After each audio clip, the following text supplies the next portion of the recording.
Bihar police मद्य निषेध की भर्ती 2022 के अंदर जो है 689 पदों पर आई हुई है। उसके लिए न्यू प्रैक्टिस सेट 25 है और यहाँ पर आप लोग को संपूर्ण तैयारी कराया जाएगा, क्योंकि यही प्रश्न जो आप लोग के पेपर में बार बार पूछे जाते हैं।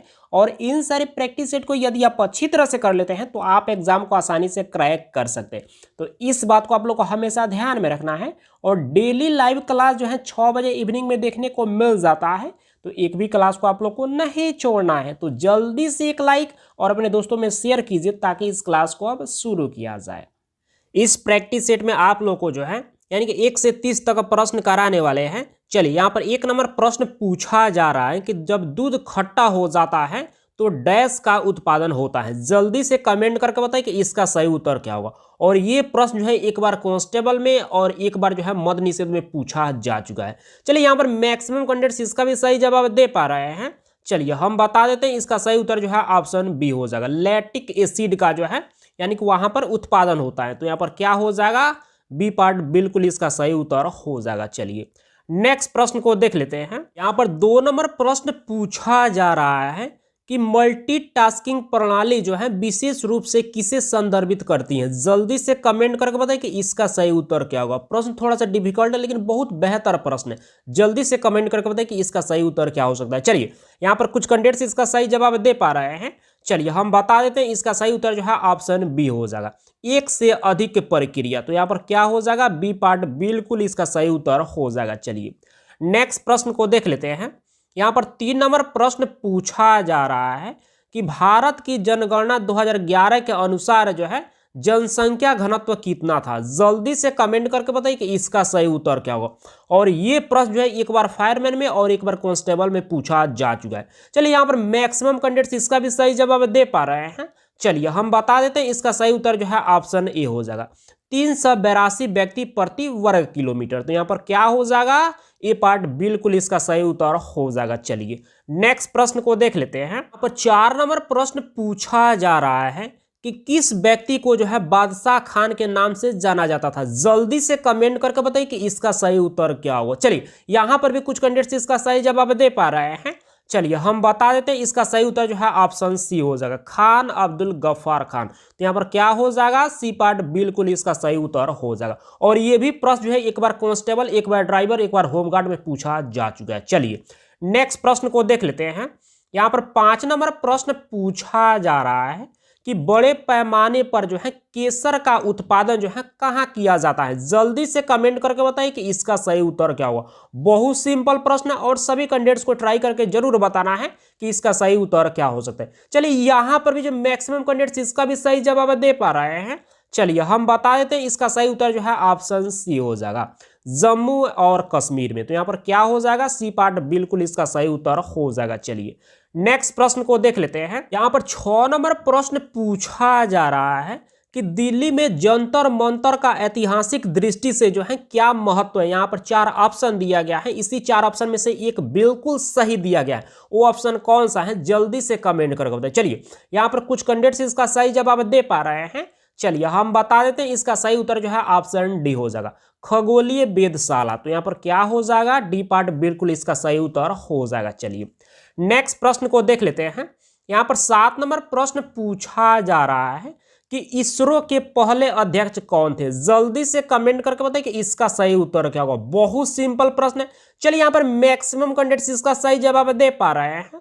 चलिए हम बता देते हैं, इसका सही उत्तर जो है ऑप्शन बी हो जाएगा, विक्रम साराभाई। तो यहाँ पर क्या हो जाएगा, बी पार्ट बिल्कुल इसका सही उत्तर हो जाएगा। और ये प्रश्न जो है 2 बार जो है कांस्टेबल में, एक बार होमगार्ड में, एक बार ड्राइवर और एक बार मद्य निषेध में भी यह प्रश्न पूछा जा चुका है। चलिए नेक्स्ट प्रश्न को देख लेते हैं। यहाँ पर 8 नंबर प्रश्न पूछा जा रहा है कि बाघ परियोजना का शुरुआत जो है कब से हुआ। जल्दी से कमेंट करके बताइए कि इसका सही उत्तर क्या होगा। प्रश्न थोड़ा सा डिफिकल्ट है, सबको परेशान करने वाला यह प्रश्न है, लेकिन आप सबको ट्राई करके जरूर बताना है कि इसका सही उत्तर क्या हो सकता है। चलिए, यहाँ पर कुछ कैंडिडेट सब सही जवाब दे पा रहे हैं। चलिए हम बता देते हैं, इसका सही उत्तर जो है ऑप्शन बी हो जाएगा, 1973 ईस्वी से। तो यहाँ पर क्या हो जाएगा, बी पार्ट बिल्कुल इसका सही उत्तर हो जाएगा। चलिए नेक्स्ट प्रश्न को देख लेते हैं। यहाँ पर 9 नंबर प्रश्न पूछा जा रहा है कि पृथ्वी का एकमात्र उपग्रह कौन सा है? जल्दी से कमेंट करके बताइए कि इसका सही उत्तर क्या होगा। और ये प्रश्न जो है एक बार जो है फायरमैन में और एक बार लेडीज कांस्टेबल में यह प्रश्न पूछा जा चुका है और एक बार मद्य निषेध में भी यह प्रश्न पूछा जा चुका है। चलिए जल्दी से कमेंट करके बताइए कि इसका सही उत्तर क्या होगा। चलिए यहाँ पर मैक्सिमम कैंडिडेट्स इसका सही जवाब दे पा रहे हैं। चलिए हम बता देते हैं, इसका सही उत्तर जो है ऑप्शन डी हो जाएगा, चंद्रमा। तो यहाँ पर क्या हो जाएगा? डी पार्ट बिल्कुल इसका सही उत्तर हो जाएगा। चलिए नेक्स्ट प्रश्न को देख लेते हैं। 10 नंबर प्रश्न पूछा जा रहा है कि पृथ्वी का ऊपरी भाग जो है क्या कहलाता है? जल्दी से कमेंट करके बताइए कि इसका सही उत्तर क्या होगा। और ये प्रश्न जो है 2 बार मद्य निषेध में, एक बार फायरमैन में और एक बार जो है ड्राइवर में और एक बार फॉरेस्टर में भी यह प्रश्न पूछा जा चुका है। जल्दी से कमेंट करके बताइए कि इसका सही उत्तर क्या होगा। चलिए यहाँ पर भी कुछ कैंडिडेट्स इसका सही जवाब दे पा रहे हैं, कुछ कैंडिडेट्स यहाँ पर गलत भी जवाब दे रहे हैं। चलिए कोई बात नहीं, गलती सभी से होता है, बट आप सबों को ट्राई जरूर करना है। चलिए हम बता देते हैं, इसका सही उत्तर जो है ऑप्शन ए हो जाएगा, इसे क्रस्ट जो है कहलाता है। तो यहाँ पर क्या हो जाएगा? ये पार्ट बिल्कुल इसका सही उत्तर हो जाएगा। चलिए नेक्स्ट प्रश्न को देख लेते हैं। यहाँ पर 11 नंबर प्रश्न पूछा जा रहा है कि पृथ्वी का केंद्रीय भाग जो है क्या कहलाता है? जल्दी से कमेंट करके बताइए कि इसका सही उत्तर क्या होगा। चलिए यहाँ पर भी कुछ कैंडिडेट्स इसका भी सही जवाब दे पा रहे हैं। चलिए हम बता देते हैं, इसका सही उत्तर जो है ऑप्शन सी हो जाएगा, इसे क्रोड जो है कहा जाता है या कहलाता है। तो यहाँ पर क्या हो जाएगा? सी पार्ट बिल्कुल इसका सही उत्तर हो जाएगा। चलिए नेक्स्ट प्रश्न को देख लेते हैं। यहाँ पर 12 नंबर प्रश्न पूछा जा रहा है कि जापान का मैनचेस्टर किसे कहा जाता है? जल्दी से कमेंट करके बताइए कि इसका सही उत्तर क्या होगा। जबरदस्त प्रश्न। चलिए यहाँ पर मैक्सिमम कैंडिडेट्स इसका सही जवाब दे पा रहे हैं। चलिए हम बता देते हैं, इसका सही उत्तर जो है ऑप्शन ए हो जाएगा, यानी कि ओसाका को जो है जापान का मैनचेस्टर जो है कहा जाता है। तो यहाँ पर क्या हो जाएगा? ये पार्ट बिल्कुल इसका सही उत्तर हो जाएगा। चलिए नेक्स्ट प्रश्न को देख लेते हैं। यहाँ पर 13 नंबर प्रश्न पूछा जा रहा है कि सबसे अधिक मुस्लिम आबादी वाला देश जो है कौन सा है? जल्दी से कमेंट करके बताइए कि इसका सही उत्तर क्या होगा। चलिए यहाँ पर भी कुछ कैंडिडेट्स इसका सही जवाब दे पा रहे हैं। चलिए हम बता देते हैं, इसका सही उत्तर जो है ऑप्शन सी हो जाएगा। इंडोनेशिया जो है यह सबसे अधिक जो है मुस्लिम आबादी वाला देश है। यहाँ पर जो है टोटल मुस्लिम आबादी की बात कर ले तो पूरे विश्व का जो है 12.7% जो है मुस्लिम आबादी जो है इंडोनेशिया के अंदर है। तो यहाँ पर क्या हो जाएगा? सी पार्ट बिल्कुल इसका सही उत्तर हो जाएगा। अच्छा यहाँ पर पाकिस्तान में बात कर ले तो पाकिस्तान में जो है यानी कि 11.1 यानी कि इसी परसेंट के करीब जो है यहाँ पर भी जो है मुस्लिम की आबादी है। ठीक है, तो यहाँ पर सबसे ज़्यादा मुस्लिम आबादी पूछेगा तो आप लोगों को इंडोनेशिया जो है याद रखना है। चलिए नेक्स्ट प्रश्न को देख लेते हैं। यहाँ पर 14 नंबर प्रश्न पूछा जा रहा है कि वह कौन सा महाद्वीप है जहां के कर्क एवं मकर रेखा जो है निकलती हैं? जल्दी से कमेंट करके बताइए कि इसका सही उत्तर क्या होगा। जबरदस्त प्रश्न। चलिए यहाँ पर मैक्सिमम कैंडिडेट्स इसका भी सही जवाब दे पा रहे हैं, 2-4 कैंडिडेट्स अभी भी गलत जवाब दे रहे हैं। चलिए कोई बात नहीं, आप लोग ट्राई करते रहिए। चलिए हम बता देते हैं, इसका सही उत्तर जो है ऑप्शन ए हो जाएगा, अफ्रीका। तो यहाँ पर क्या हो जाएगा? ये पार्ट बिल्कुल इसका सही उत्तर हो जाएगा। चलिए नेक्स्ट प्रश्न को देख लेते हैं। यहाँ पर 15 नंबर प्रश्न पूछा जा रहा है कि आर्य भारत में सबसे पहले जो है कहाँ बसे? जल्दी से कमेंट करके बताइए कि इसका सही उत्तर क्या होगा। और ये प्रश्न जो है 2 बार जो है कांस्टेबल में, एक बार ड्राइवर में, एक बार होमगार्ड में और 2 बार मद्य निषेध में और एक बार फायरमैन में भी यह प्रश्न पूछा जा चुका है। जल्दी से कमेंट करके बताइए कि इसका सही उत्तर क्या होगा। जबरदस्त प्रश्न है। चलिए यहाँ पर मैक्सिमम कैंडिडेट्स इसका सही जवाब दे पा रहे हैं। चलिए हम बता देते हैं, इसका सही उत्तर जो है ऑप्शन ए हो जाएगा, सप्त सैंधव प्रदेश। तो यहाँ पर क्या हो जाएगा? ये पार्ट बिल्कुल इसका सही उत्तर हो जाएगा। चलिए नेक्स्ट प्रश्न को देख लेते हैं। यहाँ पर 16 नंबर प्रश्न पूछा जा रहा है कि आर्यों का मूल निवास स्थान जो है इन 4 ऑप्शन में से जो है कौन सा था? जल्दी से कमेंट करके बताइए कि इसका सही उत्तर क्या होगा। और ये भी प्रश्न जो है एक बार लेडीज कांस्टेबल में, एक बार होमगार्ड में और एक बार जो है मद्य निषेध में यह प्रश्न पूछा जा चुका है। जबरदस्त प्रश्न, जल्दी से कमेंट करके बताइए। चलिए यहाँ पर भी कुछ कैंडिडेट्स इसका सही जवाब दे पा रहे हैं। चलिए हम बता देते हैं, इसका सही उत्तर जो है ऑप्शन बी हो जाएगा, एशिया माइनर। तो यहाँ पर क्या हो जाएगा? बी पार्ट बिल्कुल इसका सही उत्तर हो जाएगा। अब कुछ कैंडिडेट जो है कमेंट करके ये बोलते हैं कि सर आप बहुत इजी प्रश्न कराते हैं। तो देखिए हम वही प्रश्न कराते हैं आप लोगों को जो कि बार बार पूछा जाता है। ठीक है, और जितना भी प्रैक्टिस सेट आप लोग को हम करा रहे हैं यदि उतने को आप अच्छी तरह से कर लेते हैं तो आप एग्जाम को आसानी से क्रैक कर सकते हैं। तो इस बात को आप लोग को हमेशा ध्यान में रखना है। जो पुराने कैंडिडेट्स हैं वे भली भांति इस बात को जो है समझ रहे हैं। आप नए होंगे तो थोड़ा सा आप लोग को कन्फ्यूजन होगा, लेकिन जब एग्जाम होगा ना तो आप लोग को भी पता चल जाएगा कि जो भी हम कराए हैं उसी से प्रश्न पूछा जाएगा। इस बात को आप लोग को हमेशा ध्यान में रखना। चलिए ज्यादा बात नहीं करने वाले हैं, चलिए नेक्स्ट प्रश्न को देख लेते हैं। यहां पर 17 नंबर प्रश्न पूछा जा रहा है कि महात्मा गांधी का जन्म जो है किस वर्ष हुआ था। जल्दी से कमेंट करके बताइए कि इसका सही उत्तर क्या होगा। बहुत सिंपल प्रश्न है। चलिए यहाँ पर मैक्सिमम कैंडिडेट्स इसका भी सही जवाब दे पा रहे हैं। चलिए हम बता देते हैं, इसका सही उत्तर जो है ऑप्शन सी हो जाएगा 1869 ईस्वी को। तो यहाँ पर क्या हो जाएगा, सी पार्ट बिल्कुल इसका सही उत्तर हो जाएगा। चलिए नेक्स्ट प्रश्न को देख लेते हैं। यहाँ पर 18 नंबर प्रश्न पूछा जा रहा है कि पूर्ण स्वराज दिवस जो है कब मनाया जाता है। जल्दी से कमेंट करके बताइए कि इसका सही उत्तर क्या होगा। चलिए यहाँ पर भी कुछ कैंडिडेट्स इसका भी सही जवाब दे पा रहे हैं। चलिए हम बता देते हैं, इसका सही उत्तर जो है ऑप्शन डी हो जाएगा 26 जनवरी 1930 ईस्वी। तो यहाँ पर क्या हो जाएगा, डी पार्ट बिल्कुल इसका सही उत्तर हो जाएगा। चलिए नेक्स्ट प्रश्न को देख लेते हैं। यहाँ पर 19 नंबर प्रश्न पूछा जा रहा है कि किस वर्ष में जो है संयुक्त राज्य अमेरिका ने जो है स्वतंत्रता प्राप्त की। जल्दी से कमेंट करके बताइए कि इसका सही उत्तर क्या होगा। और ये प्रश्न जो है एक बार होम गार्ड में जो है पूछा गया था। चलिए यहाँ पर भी कुछ कैंडिडेट्स इसका सही जवाब दे पा रहे हैं। चलिए हम बता देते हैं, इसका सही उत्तर जो है ऑप्शन सी हो जाएगा, यानी कि 1776 ईस्वी में। तो यहाँ पर क्या हो जाएगा, सी पार्ट बिल्कुल इसका सही उत्तर हो जाएगा। चलिए नेक्स्ट प्रश्न को देख लेते हैं। यहाँ पर 20 नंबर प्रश्न पूछा जा रहा है कि होम रूल लीग की स्थापना जो है किस वर्ष हुई थी। जल्दी से कमेंट करके बताइए कि इसका सही उत्तर क्या होगा। और ये प्रश्न जो है एक बार कांस्टेबल में, एक बार ड्राइवर में और एक बार जो है फॉरेस्टर में यह प्रश्न पूछा जा चुका है। चलिए यहाँ पर भी जो है कुछ कैंडिडेट्स इसका भी सही जवाब दे पा रहे हैं। चलिए हम बता देते हैं, इसका सही उत्तर जो है ऑप्शन ए हो जाएगा 1916 ईस्वी में। तो यहाँ पर क्या हो जाएगा, ये पार्ट बिल्कुल इसका सही उत्तर हो जाएगा। चलिए नेक्स्ट प्रश्न को देख लेते हैं। यहाँ पर 21 नंबर प्रश्न पूछा जा रहा है कि देशी रियासतों के जो है एकीकरण का श्रेय जो है किसको जाता है। जल्दी से कमेंट करके बताइए कि इसका सही उत्तर क्या होगा। प्रश्न थोड़ा सा डिफिकल्ट है लेकिन बहुत बेहतर है और आप सबों को ट्राई करके जरूर बताना है कि इसका सही उत्तर क्या हो सकता है। चलिए यहाँ पर कुछ कैंडिडेट्स इसका भी सही जवाब दे पा रहे हैं। चलिए हम बता देते हैं, इसका सही उत्तर जो है ऑप्शन सी हो जाएगा, यानी कि सरदार पटेल। तो यहाँ पर क्या हो जाएगा, सी पार्ट बिल्कुल इसका सही उत्तर हो जाएगा। चलिए नेक्स्ट प्रश्न को देख लेते हैं। यहाँ पर 22 नंबर प्रश्न पूछा जा रहा है कि भारत में सती प्रथा जो है बंद कराने में जो है किसने सहयोग दिया है। जल्दी से कमेंट करके बताइए कि इसका सही उत्तर क्या होगा। जबरदस्त प्रश्न है और ये प्रश्न जो है एक बार लेडीज कांस्टेबल में, एक बार ड्राइवर में, 2 बार फायरमैन में और एक बार होमगार्ड में पूछा जा चुका है। जल्दी से कमेंट करके बताइए कि इसका सही उत्तर क्या होगा। चलिए यहाँ पर मैक्सिमम कैंडिडेट्स इसका सही जवाब दे पा रहे हैं। चलिए हम बता देते हैं, इसका सही उत्तर जो है ऑप्शन ए हो जाएगा, राजा राम मोहन राय। तो यहाँ पर क्या हो जाएगा, ये पार्ट बिल्कुल इसका सही उत्तर हो जाएगा। चलिए नेक्स्ट प्रश्न को देख लेते हैं। यहाँ पर 23 नंबर प्रश्न पूछा जा रहा है कि पटना शहर का पुराना नाम जो है क्या है। जल्दी से कमेंट करके बताइए कि इसका सही उत्तर क्या हुआ। जबरदस्त प्रश्न।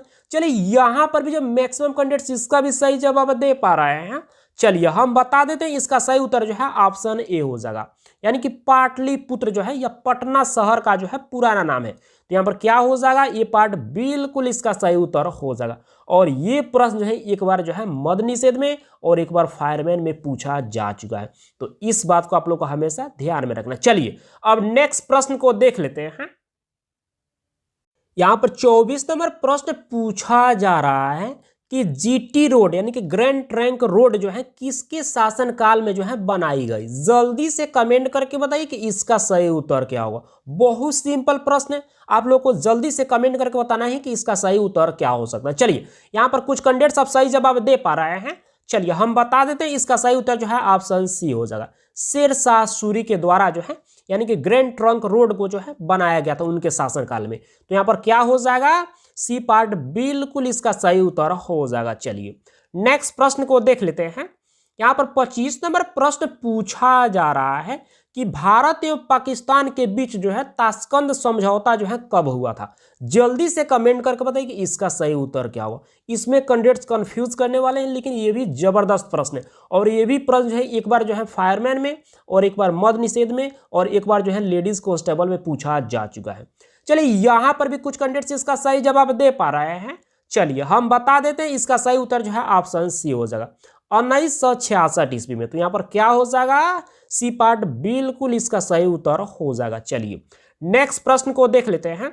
यहाँ पर 26 नंबर प्रश्न पूछा जा रहा है कि द्वितीय विश्व युद्ध के समय जो है ब्रिटेन का प्रधानमंत्री कौन था। जल्दी से कमेंट करके बताएं कि इसका सही उत्तर क्या होगा। चलिए यहाँ पर भी कुछ कैंडिडेट्स इसका सही जवाब दे पा रहे हैं। चलिए हम बता देते हैं, इसका सही उत्तर जो है ऑप्शन डी हो जाएगा। यहाँ पर विंस्टन चर्चिल। तो यहाँ पर क्या हो जाएगा, डी पार्ट बिल्कुल इसका सही उत्तर हो जाएगा। और एक बार जो है कांस्टेबल में ऐसे प्रश्न पूछा गया था कि प्रथम विश्व युद्ध जो है कब हुआ था, और एक बार फायरमैन में भी यह प्रश्न पूछा गया था। तो आप लोग को याद रखना है 1914 से 18 ईस्वी तक जो है यानी कि प्रथम विश्व युद्ध हुआ था। मान लीजिए आप लोग को ये भी पूछ दे कि द्वितीय विश्व युद्ध कब हुआ था, तो आप लोग को याद रखना है 1939 से 1945 ईस्वी तक जो है द्वितीय विश्व युद्ध हुआ था। तो दोनों को जो है आप लोग को साथ साथ याद रखना है। चलिए नेक्स्ट प्रश्न को देख लेते हैं। यहाँ पर 27 नंबर प्रश्न पूछा जा रहा है कि फ्रांस की क्रांति जो है कब हुई थी। जल्दी से कमेंट करके बताइए कि इसका सही उत्तर क्या होगा। चलिए यहाँ पर भी कुछ कैंडिडेट्स इसका भी सही जवाब दे पा रहे हैं। चलिए हम बता देते हैं, इसका सही उत्तर जो है ऑप्शन सी हो जाएगा 1789 ईस्वी। तो यहाँ पर क्या हो जाएगा, सी पार्ट बिल्कुल इसका सही उत्तर हो जाएगा। चलिए नेक्स्ट प्रश्न को देख लेते हैं। यहाँ पर 28 नंबर प्रश्न पूछा जा रहा है कि भगत सिंह, सुखदेव और राजगुरु को जो है कब फांसी दी गई। जल्दी से कमेंट करके बताइए कि इसका सही उत्तर क्या होगा। जबरदस्त प्रश्न, और ये प्रश्न जो है दो बार जो है कांस्टेबल में, एक बार फायरमैन में, एक बार मद्य निषेध में और एक बार ड्राइवर में भी यह प्रश्न पूछा जा चुका है। जल्दी से कमेंट करके बताइए। चलिए यहाँ पर मैक्सिमम कैंडिडेट्स इसका भी सही जवाब दे पा रहे हैं, 2-3 कैंडिडेट्स अभी भी गलत जवाब दे रहे हैं। चलिए कोई बात नहीं, आप लोग ट्राई करके जरूर बताएं कि इसका सही उत्तर क्या हो सकता है। चलिए हम बता ही देते हैं, इसका सही उत्तर जो है ऑप्शन सी हो जाएगा मार्च 1931 ईस्वी को। तो यहाँ पर क्या हो जाएगा, सी पार्ट बिल्कुल इसका सही उत्तर हो जाएगा। चलिए नेक्स्ट प्रश्न को देख लेते हैं। यहाँ पर 29 नंबर प्रश्न पूछा जा रहा है कि किस सूफी संत की दरगाह जो है अजमेर में स्थित है। जल्दी से कमेंट करके बताइए कि इसका सही उत्तर क्या होगा। प्रश्न थोड़ा सा डिफिकल्ट है लेकिन बहुत बेहतर प्रश्न, आप लोगों को जवाब जरूर देना है कि इसका सही उत्तर क्या हो सकता है। चलिए यहाँ पर कुछ कैंडिडेट्स इसका सही जवाब दे पा रहे हैं। चलिए हम बता देते हैं, इसका सही उत्तर जो है ऑप्शन सी हो जाएगा ख्वाजा मुइनुद्दीन चिश्ती। तो यहाँ पर क्या हो जाएगा, सी पार्ट बिल्कुल इसका सही उत्तर हो जाएगा। चलिए नेक्स्ट प्रश्न और आज का अंतिम प्रश्न, यहाँ पर 30 नंबर प्रश्न को देख लेते हैं। यहाँ पर 30 नंबर प्रश्न पूछा जा रहा है कि तराइन का प्रथम युद्ध जो है कब हुआ था। जल्दी से कमेंट करके बताइए कि इसका सही उत्तर क्या हो सकता है। चलिए यहाँ पर मैक्सिमम कैंडिडेट्स इसका सही जवाब दे पा रहे हैं, फिर भी यहाँ पर 5-6 कैंडिडेट्स अभी भी गलत जवाब दे रहे हैं। चलिए कोई बात नहीं, आप लोग ट्राई कर रहे हैं, इतना काफी है। चलिए हम बता देते हैं, इसका सही उत्तर जो है ऑप्शन सी हो जाएगा यानी कि 1191 ईस्वी। तो यहाँ पर क्या हो जाएगा, सी पार्ट बिल्कुल इसका सही उत्तर हो जाएगा। अच्छा मान लीजिए आपको ये प्रश्न पूछ दे कि तराइन का प्रथम युद्ध जो है यह किसके बीच हुआ था, तो आप लोग को याद रखना है मोहम्मद गौरी और पृथ्वीराज चौहान के बीच जो है 1191 ईस्वी में जो है तराइन का प्रथम युद्ध जो है लड़ा गया था। इसमें मोहम्मद गौरी की जो है हार हुई थी। और मान लीजिए ऐसे पूछ दो कि तराइन का द्वितीय विश्व युद्ध कब हुआ था, तो आप लोग को याद रखना तराइन का द्वितीय विश्व युद्ध जो है 1192 ईस्वी में हुआ था। और इसमें जो है मोहम्मद गौरी और पृथ्वीराज चौहान के बीच ही हुआ था, जिसमें पृथ्वीराज चौहान का हार हुआ और मोहम्मद गौरी का जो है जीत हुआ। तो इसको भी आप लोग को साथ साथ याद रखना है। आप सब अब जल्दी से कमेंट करके बताइए कि आपने 30 प्रश्न में से जो है कितने प्रश्न को सही किया। और आप लोग को बता देना चाहते हैं क्योंकि हमेशा जो है यही प्रश्न जो है आप लोग के पेपर में बार बार पूछ दिए जाते हैं, और इन सारे प्रैक्टिस सेट को यदि आप अच्छी तरह से कर लेते हैं तो आप एग्जाम को आसानी से क्रैक कर सकते हैं। और डेली लाइव क्लास जो है 6 बजे इवनिंग में देखने को मिल जाता है। तो इस बात को आप लोग को हमेशा ध्यान में रखना है। तो बस आज का क्लास को इतना ही रहने देते हैं, मिलते हैं कल के क्लास में। Thank you.